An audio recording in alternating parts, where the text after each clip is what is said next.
تو ایک بڑا کمپریہنسو ماڈل جو ہے ویکسین ایڈمنسٹریشن کا وہ تیار کیا جا رہا ہے اور انشاءاللہ بڑی جلدی آپ کے سامنے یہ ویکسین جو ہے وہ آ جائے گی۔ دوسرا، آج بے نظیر بھٹو شہید کی برسی ہے اور یقینی طور کے اوپر وہ بے نظیر شخصیت تھی جنہوں نے وفاق کی تمام اکائیوں کو ایک زنجیر میں جوڑ رکھا تھا، اور چاروں صوبوں کی زنجیر بے نظیر کا وہ نعرہ جو پاکستان کی وفاق کی علامت تھا، انفارچونیٹلی جب سے پیپلز پارٹی بھٹو سے نکل کے زرداریوں میں گئی ہے، وہ پیپلز پارٹی وفاق کے نعرے سے بھی دور ہوتی جا رہی ہے۔ اور آج بڑی بدقسمتی کی بات ہے کہ بے نظیر بھٹو شہید کی جو برسی ہے وہ ایک ایسی قیادت اس کو لیڈ کر رہی ہے جو صرف اندرون سندھ کی ایک جماعت بن کے رہ گئی ہے۔ اوور آل بھی پاکستان کی جو پولیٹیکل سچویشن ہے اس میں آپ دیکھیے کہ یہ جو دہائی ہے اس میں بادشاہتیں ختم ہو رہی ہیں۔ اگر بھوٹان ہے، آسٹریا ہے، وہاں پر بادشاہتیں ختم ہو رہی ہیں۔ ایون وہ ممالک جہاں پر بادشاہتیں ہیں وہاں پر بھی یہ بحث ہے کہ رسمی بادشاہ بھی ہونے چاہیے یا نہیں ہونے چاہیے۔ لیکن ہم دیکھ رہے ہیں کہ مملکت پاکستان جو ایک جمہوری سٹرگل کے نتیجے میں، ایک جمہوری جدوجہد کے نتیجے میں بنا، جس کا وجود ہی جمہوریت کی بدولت ممکن ہوا، وہاں پر ہم بادشاہتوں کے جو اس وقت نہ صرف یہ کہ ہم جمہوری طور کے اوپر ہماری جدوجہد کے طور کے اوپر بنا، بلکہ ہم مسلم دنیا کی سب سے طاقتور نیشن ہے، بیکاز ہمارے پاس نیوکلیئر ویپن ہے۔ ہم دنیا کی 5ویں سب سے بڑا ریاست ہے، 5ویں سب سے بڑی مملکت ہے، اور یہ انتہائی افسوس کی بات ہے کہ اتنا بڑا ملک وراثتی کرداروں میں اقتدار کا جھولا جھولنے کی خواہشوں کا مرکز بنا ہوا ہے۔ 3 خاندان، 3 جماعتیں اور 3 شخصیات جمہوریت کے نام پر مملکت پاکستان کی سیاسی اساس اپنی اولاد کو منتقل کرنا چاہتی ہیں۔ میں یہ پوچھنا چاہتا ہوں کہ کیا دنیا کا 5ویں بڑے ملک کی وزارت عظمیٰ، اسلامی دنیا کے سب سے طاقتور ملک کی وزارت عظمیٰ انٹرنشپ ہے جو بچوں کو دے دی جائے کہ آپ وزارت عظمیٰ لے لیں اور اس کے اوپر سیکھیں؟ میرا خیال ہے کہ ہم اس کا بہتر انتظام کر سکتے ہیں ان کے لیے۔ مریم بی بی اگر سمجھیں تو شہباز شریف صاحب کی کسی مل میں مینیجر بھرتی ہوں اور کچھ کاروبار کا، کچھ بزنس کا، کچھ خود کمانے کا تجربہ کریں۔ ان کی تقریریں سن کر انسان حیرت میں ڈوب جاتا ہے۔ یعنی انہوں نے زندگی میں کبھی ایک دن اپنا کچن بھی خود نہیں چلایا، کیونکہ وہ تو اپنے ابو کے پاس رہتی تھی، اور ابو جو تھے انہوں نے پاکستان کے عوام کی جو چھینی ہوئی دولت ہے اس کے نام کے اوپر اس دولت سے ایک امپائر کھڑی کی ہوئی تھی، ایک سلطنت کھڑی کی ہوئی تھی، اور وہاں پر عیش و آرام کی زندگی ساری عمر جو ہے انہوں نے گزاری ہے۔ اب ان کی خواہشیں اور ان کی جرت دیکھیں کہ وہ ایک ایسے ریجن میں جس کی سب سے زیادہ شاید پیچیدہ ریجن ہے جنوبی ایشیا کا، یہ ریجن جہاں پہ مملکت پاکستان ہے اور ایک نیوکلیئر ملک ہے، وہ اس کی وزیر اعظم بننا چاہتی ہیں بغیر ایک دن کہیں کوئی کام کیے، صرف اس لیے کہ ابو نے فون کر کے کہہ دیا کہ آج سے بیٹا میں تو باہر ہوں اور میں پیزا وغیرہ کھا رہا ہوں، تو آج سے آپ جو ہے وہ میری سیاست سنبھالیں گے۔ یہ اس سے زیادہ بدقسمتی کی بات ہے۔ رات کو میں دیکھ رہا تھا مریم بی بی کی پریس کانفرنس، جو وہ پریس ٹاک کر رہی تھیں۔ اب مفتاح اسماعیل جو بھی ہے وہ ایک پی ایچ ڈی اکنامکس کا بہت پڑھا لکھا آدمی ہے اور بہت کامیاب کاروباری شخصیت بھی ہے، وہ بیچارہ باکسر کے طور کے اوپر مریم نواز کے پیچھے کھڑا تھا. شاہد خاقان عباسی جیسا آدمی، وہ جب مریم بی بی دروازے سے نکلتی ہیں تو ہاتھ باندھ کے باہر کھڑے ہوتے ہیں. ہمیں یہ کیا ملک ہے، یہ کیا پارٹی ہے، کہ یہ کیا نظام ہے کہ جہاں پر مریم یہ نواز شریف اور بلاول صاحب کو یہ حق پہنچ جاتا ہے کہ وہ بغیر ایک دن کہیں کوئی نوکری کیے وہ پاکستان کے وزیر اعظم بننے کے لیے اپنا ریزیومہ بھر رہے ہیں اور وہ اس کی اپنی جو ہے وہ سیاست شروع کر دیں. یہ جماعتیں جو دراصل خود امریت کے اوپر استوار ہیں، وہ کیسے ملک میں جمہوریت کی جدوجہد کریں گی؟ وہ دنیا میں ہمیں وہ کیسے پاکستان کے لوگوں کو جمہوریت کا سبق دے سکتی ہیں؟ آج محترمہ بے نظیر بھٹو شہید کی برسی پہ ظاہر ہے کہ وہاں پہ جلسہ ہے، تو میں یہ بھی سمجھنا چاہوں گا، اور مریم بی بی اور بلاول سے اسپیشلی میں یہ کہنا چاہوں گا کہ آپ ہمیں یہ بھی تو بتائیں کہ آپ اس جلسے میں وہ کیا کریں گے جو اس سے پہلے 30 سال آپ کے والدین جو اس ملک میں جب حکمران رہے وہ نہیں کر سکے جو آپ کریں گے. آپ کا ایجنڈا کیا ہے؟ مہنگائی آپ کہہ رہے ہیں کہ بہت بڑھ گئی ہے، آپ مہنگائی کو کم کرنے کے لیے کیا کریں گے؟ مریم نواز کہہ رہی تھی کہ بہت چینی کی مہنگائی ہو گئی ہے، تو 45% جو پاکستان کی جو چینی کا بزنس ہے وہ تو یا پیپلز پارٹی کے لیڈر زرداری صاحب کا ملکیت ہے یا آپ کی ملکیت ہے. تو آپ جب یہ نعرہ لگائیں اس کے ساتھ ہی اگلا اقدام آپ یہ کریں کہ چینی سے آپ نے جو پروفٹ کمایا ہے وہ پروفٹ آپ واپس کر دیں. اگر بحران ہے تو وہ تو آپ کی وجہ سے ہے، اگر آج ملک میں مہنگائی ہے تو وہ آپ کی چلائی ہوئی معاشی پالیسیز کی وجہ سے ہے، جس کا آج ہم دن دیکھ رہے ہیں. بجلی اگر مہنگی ہے تو اس لیے مہنگی ہے کہ آپ نے پوری دنیا سے علیحدہ ہو کر سب سے مہنگے معاہدے کیے، اس کی قیمت اب پاکستان کے عوام دے رہے ہیں. یہ میں اور آپ اور پاکستان کے عوام سمجھنا چاہتے ہیں نا کہ بلاول صاحب اور مریم بی بی کا اگلا ایجنڈا کیا ہوگا. وہ سیاست میں آئے ہیں، وہ کیا ان کی کبھی آپ نے یہ کہنا تو کافی نہیں ہے نا کہ میرے ابو کے کیس ختم کر دیں اور میرے ابو جو ہیں ان کو جو ہے وہ واپس سیاست میں الاؤ کریں. اس کے علاوہ بھی تو آپ کو اپنا ایجنڈا ہوگا. 2 سالوں میں یہ 2019 2018 2019 کا میں آپ کو بتا رہا ہوں، 2 سالوں میں 1600 ارب روپیہ سندھ گورنمنٹ کو ٹرانسفر ہوا ہے فیڈرل گورنمنٹ سے. اگر بلاول بھٹو صاحب آج لانگ مارچ کریں تو لانگ مارچ ان کو کرنا چاہیے مراد علی شاہ صاحب کے خلاف. سندھ حکومت کے خلاف بلاول بھٹو اگر لانگ مارچ کریں تو میں اپیل کروں گا پی ٹی آئی سندھ سے وہ اس کا حصہ بنے، اور سندھ حکومت سے جواب دہی کے لیے اگر بلاول بھٹو یہ لانگ مارچ کریں تو اس کا لاجک بنتا ہے کہ 1600 ارب روپیہ سندھ گورنمنٹ میں آیا، آپ نے کیا کیا؟ آج تک 1990 کے بعد سے آج تک کراچی میں پولیس ہی نہیں ہے، رینجرز معاملات چلا رہی ہے سارے کے سارے. اتنا بڑا شہر ہے، پولیس نہیں ہے. کراچی کے شہری بوند بوند پانی کو ترس گئے ہیں. سڑکیں، نالیاں، گلیاں، اس کا کوئی پرسان حال ہی نہیں ہے. اسکول نہیں ہے، صحت نہیں ہے. تو اتنا پیسہ جو وہاں پہ گیا ہے اس کا ان سے حساب لینا بلاول صاحب کی ذمہ داری ہے، اور مجھے امید ہے کہ وہ ہمت کریں گے اور مراد علی شاہ کے خلاف ایک لانگ مارچ اناؤنس کریں گے جس کا پھر ہم بھی حصہ بن سکیں، پی ٹی آئی حصہ بن سکے. مریم نواز کہتی ہیں بار بار کہ پاکستان میں فوجی جرنیلوں کے ساتھ امتیازی سلوک ہوتا ہے، فوج کے جرنیلوں کو رعایتیں دی جاتی ہیں. یہ مریم نواز صاحبہ کا بیسک نیریٹو ہے، بیانیہ ہے.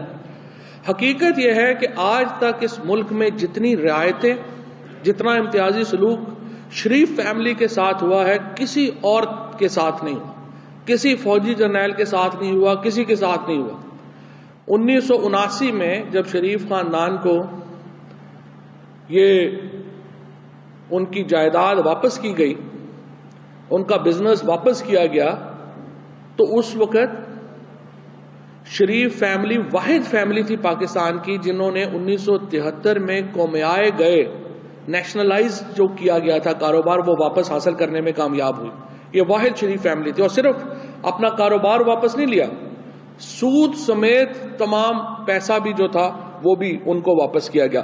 پھر وہ ایک کہانی جو ہے جو 85 میں یا وزیر اعلیٰ کیسے بنے, پھر وزیر اعظم کیسے بنے, یہ ساری کہانی جو ہے وہ آپ کے سامنے ہے, اور ان سے جتنا پیمپر ان کو کیا گیا وہ بھی آپ کے سامنے ہے. اس کے بعد مسئلہ کہاں پہ آیا؟ مسئلہ یہاں پہ آیا کہ جب ہندوستان اور اسرائیل کی لابی نے نواز شریف کو قابو کر لیا, اور نواز شریف اپنے محسنوں کو تو بھول گئے لیکن وہ اسرائیل اور انڈیا کی لابی کا حصہ بن گئے. ابھی آپ نے دیکھا انڈیا میں نئی کتاب آئی ہے, انہوں نے کہا کہ کارگل کی جنگ کے دوران نواز شریف نے 5 بار واجپئی صاحب سے بات کی.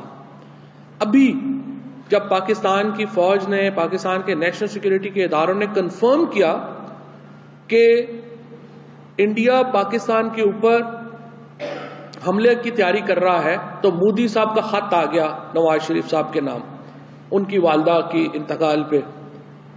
عمومی حالات میں یہ ایک بالکل نارمل بات ہے, اور کوئی ایسی بات نہیں ہے اگر کوئی خط لکھے اور ایک جو ہے افسوس کا خط آتا ہے, عمومی بات ہے. کارگل کے دوران انہوں نے بات چیت کی. آپ ذرا اندازہ لگائیں کہ سیکنڈ ورلڈ وار کے دوران اگر ہٹلر چرچل کو خط لکھ دیتا کہ امید ہے آپ ٹھیک ہوں گے اور آپ کی صحت ٹھیک ہوگی, تو برطانیہ کے لوگ چرچل کا کیا حال کرتے؟ آپ حالت جنگ میں ہیں اور آپ کے دشمن کی محبتیں ختم نہیں ہو رہی آپ سے. ہمارے روز بچوں کو شہید کر رہے ہیں.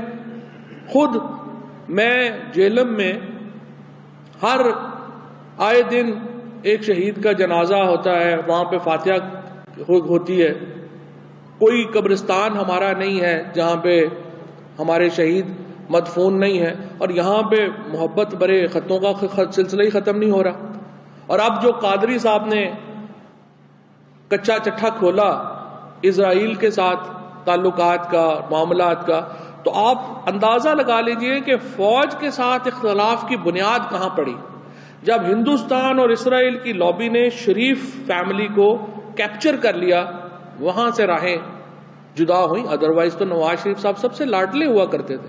اسٹیبلشمنٹ کی سب سے لاڈلی فیملی پاکستان میں تو شریف فیملی رہی ہے.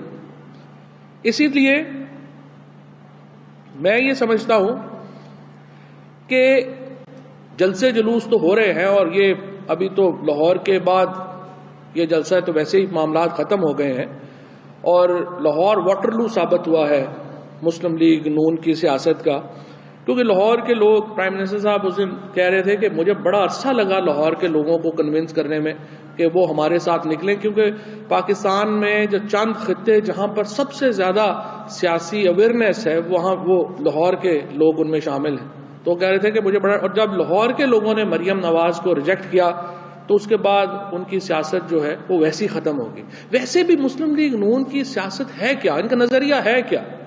یہ تو ایک پونزی اسکیم ہے. نون لیگ میں بیچنے والے کو پتہ نہیں وہ بیچ کیا رہا ہے, اور خریدنے والے کو پتہ نہیں وہ خرید کیا رہا ہے. یہ مسلم لیگ کی سیاست جو ہے وہ چل رہی ہے. میں یہ سمجھتا ہوں اس وقت ہمارا نعرہ یہ ہے پاکستان کو عزت دو. پاکستان کو عزت دو گے تو باقی ہماری آپ کی سب کی عزت ہے.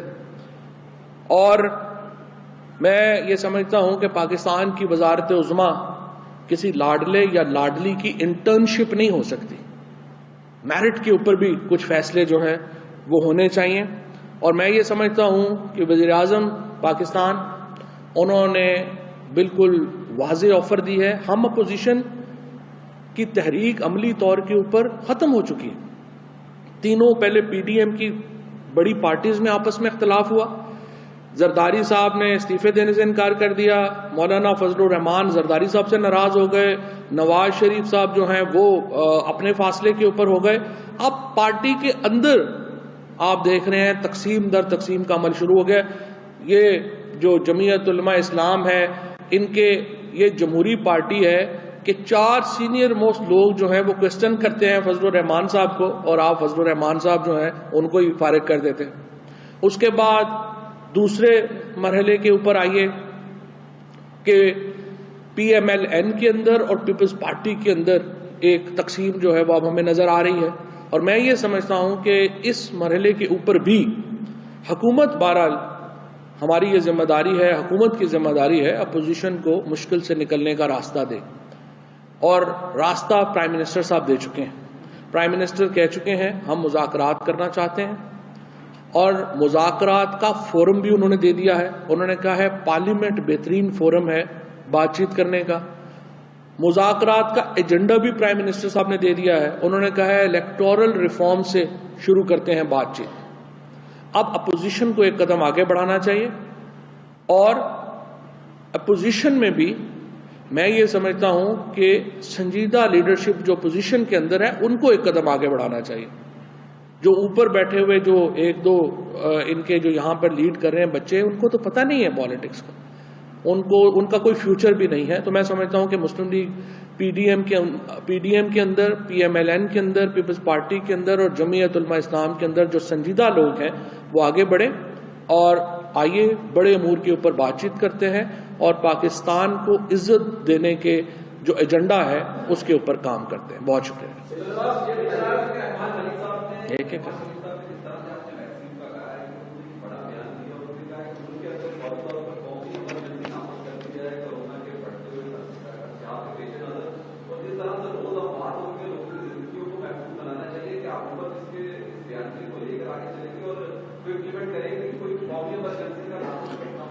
پاکستان نے کرونا کو بہت بہترین طریقے سے ٹیکل کیا ہے۔ اب تک دنیا میں پاکستان کی جو کرونا سے متعلق ایفرٹس ہیں ان کی تعریف ہو رہی ہے، WHO who, America who, world bank کے اکانومسٹ ہوں، پاکستان نے تو ایک معجزہ دکھایا ہے، اور انشاءاللہ عمران خان کی قیادت کے اندر پاکستان کی قوم انشاءاللہ اس دوسرے مرحلے میں بھی کامیابی سے نکلے گی۔ میں صرف آپ کو یہ بھی بتانا چاہتا ہوں، دیکھیں پہلے مرحلے میں جب 26 فروری کو کیسز آئے تھے ہم اپنا کچھ بھی نہیں بنا رہے تھے، ہمارے ہاں شارٹیجز ہو گئی تھی ہر چیز کی، ہمارے پاس ماسک ختم ہو گئے تھے، ہمارے پاس سینیٹائزر ختم ہو گئے تھے، کئی ہاسپٹلز میں وینٹیلیٹرز نہیں تھے۔ آج الحمدللہ جب دوسرا مرحلہ جب آیا ہے اس میں تو ہم ہر چیز اپنی خود بنا رہے ہیں، ہم ایکسپورٹ کر رہے ہیں ہر چیز۔ یہ ایک بہت بڑی کامیابی ہے پاکستان کی کہ آج وہ یہ ایک بلا تو ہے، اور اللہ ہمیں محفوظ رکھے اور اللہ ہمیں جلد اس عذاب سے نجات دے، لیکن یہ ہے کہ جو اس میں اس وقت جو ہماری اپنی ایفرٹس ہیں ان میں تو پوری دنیا نے ہمیں جو ہے وہ پریز کیا۔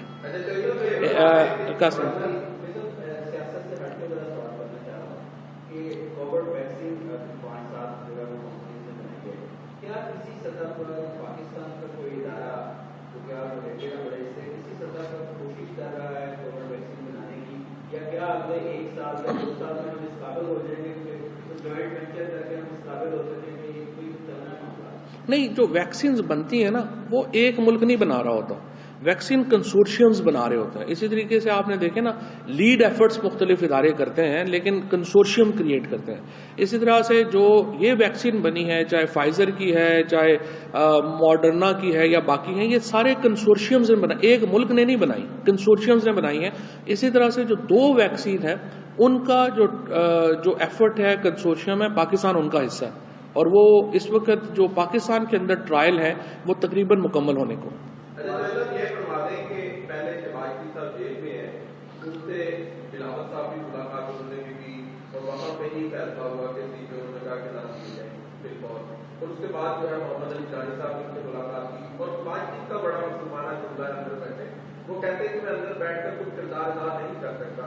جو نیشنل ڈائیلاگ کی بات آپ کر رہے ہیں کہ پرائم منسٹر نے بھی آفر کی ہے، ایسے پاسبل ہوگا کہ اگر شہباز کو آپ جیل میں رکھیں گے اور وہ ڈائیلاگ ہو جائیں گے؟ دیکھیں شہباز شریف صاحب کو ہم نے جیل میں نہیں رکھا ہوا، وہ تو اپنی بیل کینسل ہونے کے اوپر جو ہے وہ جیل میں گئے ہوئے ہیں، اور اس کی قانونی جو فارمیلٹیز ہیں وہ پوری کرتے ہیں تو وہ باہر بھی آ سکتے ہیں۔ اور اسی طریقے سے جو نیشنل ڈائیلاگ ہے وہ ایشوز کے اوپر ہونا چاہیے، شخصیات کے اوپر تو نہیں ہونا چاہیے. اگر آپ جو اس وقت جو مسئلہ ہے وہ ہے ہی یہ کہ اس وقت شخصیات کے ارد گرد جو اپوزیشن کی سیاست ہے وہ شخصیات کے ارد گرد گھوم رہی ہے، ایشوز کے ارد گرد نہیں گھوم رہی. اگر آپ ایشوز پہ آ جائیں گے تو پھر یہ مسئلے نہیں ہوں گے. انصاری صاحب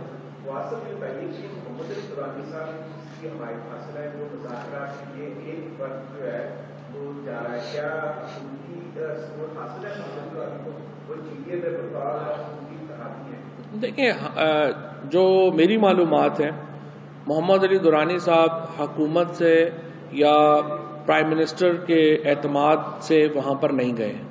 ہماری کوئی رائے کنسلٹیشن محمد علی درانی صاحب کے اس انیشیٹو میں ان کے ساتھ نہیں ہے. لیکن درانی صاحب کی جو یہ بات کہ نیشنل ڈائیلاگ ہونا چاہیے اور گفتگو ہونی چاہیے، وہ اس میں تو کوئی حرج نہیں ہے. وہ تو ہم خود بھی بات کر رہے ہیں، پرائم منسٹر صاحب نے پہلے بھی کہا ہے ڈائیلاگ ہونا چاہیے. لیکن دیکھیں، اس وقت پاکستان میں جو ڈیسیژن میکنگ کا اختیار ہے وہ پرائم منسٹر کے پاس ہے، اور اس وقت پرائم منسٹر کے قد کا کوئی لیڈر پاکستان میں اور ہے بھی نہیں.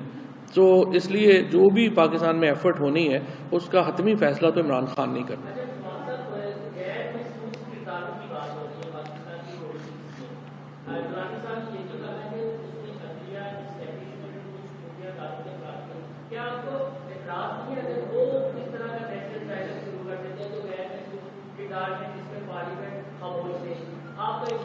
دیکھیے، ہم نے تو پارلیمنٹ کو کہا ہے کہ پارلیمنٹ بہترین فورم ہے مذاکرات کا، پرائم منسٹر صاحب نے بھی یہ بات کہی ہے. لیکن اپوزیشن جو جمہوری ماشاءاللہ بات کرتی ہے اور کہتی ہے کہ ہم جمہوریت کی لڑائی لڑ رہے ہیں، وہ ہر ادارے سے بات کرنے کو تیار ہے سوائے پارلیمنٹ کے. وہ کہتے ہیں کہ جی ہم تو فوج سے بات کریں گے، لڑائی بھی ہماری فوج سے ہے، باتیں بھی ہم نے اسٹیبلشمنٹ سے کرنی ہے، اور جو ہماری گفتگو ہے وہ بھی ہم ان سے تو کریں گے ہی نہیں. سو الیکٹڈ لوگوں کے اوپر تو اپوزیشن کے لوگوں کو اعتبار نہیں ہے. اور میرے خیال میں اگر پاکستان کے اندر بہتری آنی ہے حالات میں تو وہ ظاہر ہے کہ پارلیمان کے اندر گفتگو سے آنی ہے.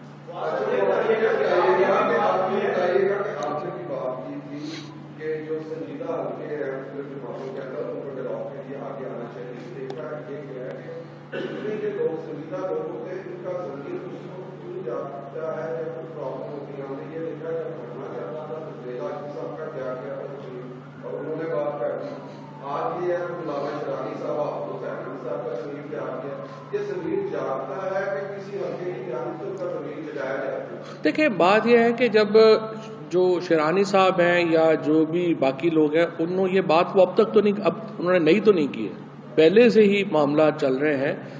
جو انہوں نے پہلے بھی یہ بات کہی تھی.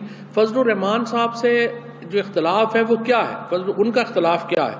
حافظ حسین احمد صاحب نے آج کیا کہا؟ انہوں نے کہا ہے کہ دیکھیے فضل الرحمان صاحب اپنے بیٹے اور بھائیوں کو پارٹی سونپ دینا چاہتے ہیں، تو یہ تو کوئی طریقہ نہیں ہے.